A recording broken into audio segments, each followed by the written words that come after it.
Hi guys, Miss Shouter here. We're back with more of The Terrible Two Get Worse by Jory, John, and Mac Barnett, illustrated by Kevin Cornell.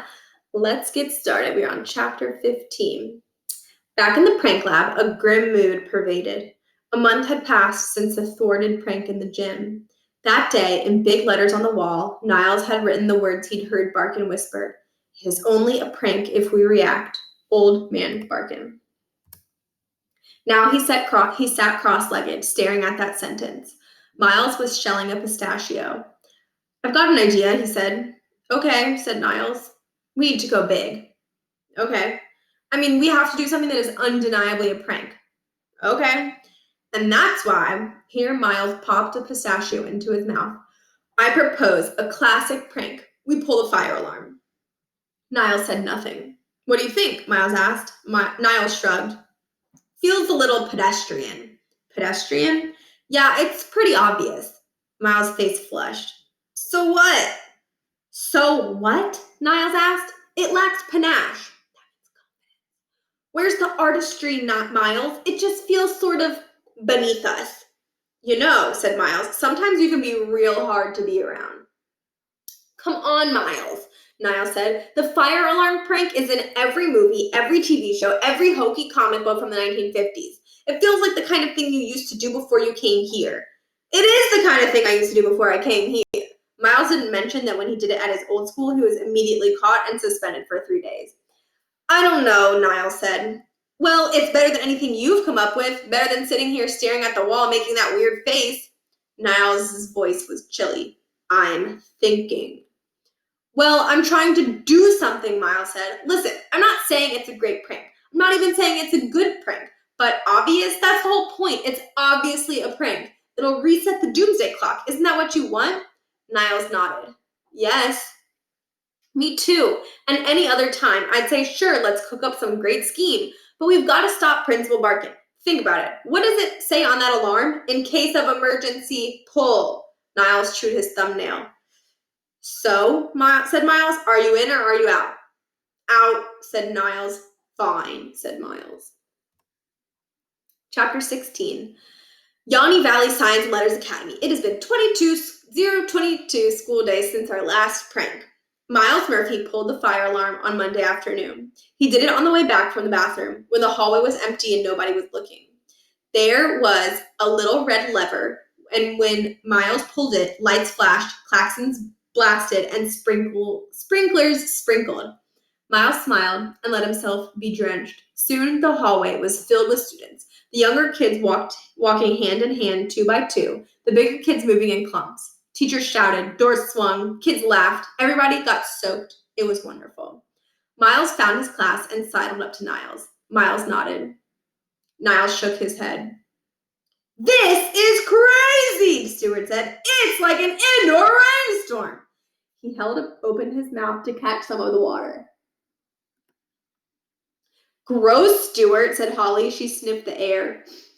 I don't smell any smoke.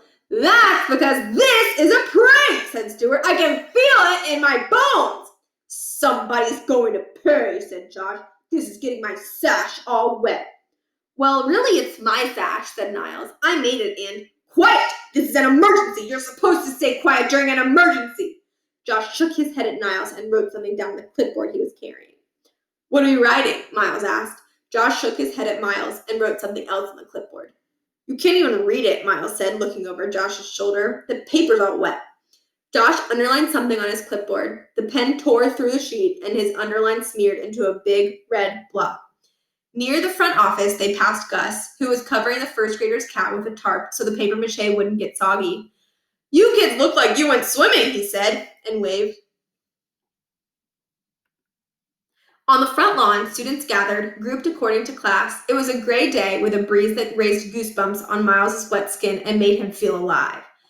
Teachers took roll. All students and staff were present and accounted for except for one, Principal Barkin. They waited. The thrill of the interruption dissolved and boredom crept over the crowd. Teachers stood holding first aid kits, looking slightly lost. Miss S. led the first graders in some sort of clapping game. I wish we had a frisbee, said Stuart. Know what I mean? Nobody knew what he meant. Then the front doors opened and a man in plaid emerged. It was Principal Barkin, dry as chalk dust beneath a black umbrella. Bertram Barkin strode over to the flagpole.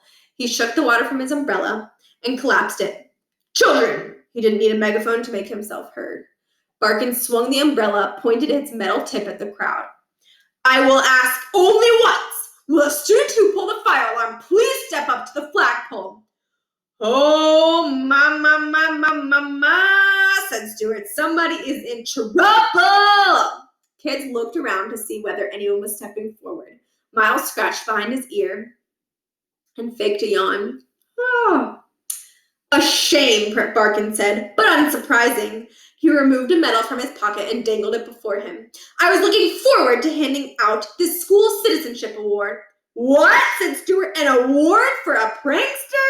Miles frowned. This was odd. He looked at Niles, who stood still, staring, blinking. Prankster? Principal Barkin looked at Stuart and smiled. Oh, no. This award is for a hero. This is so weird, Stuart said. Know what I mean?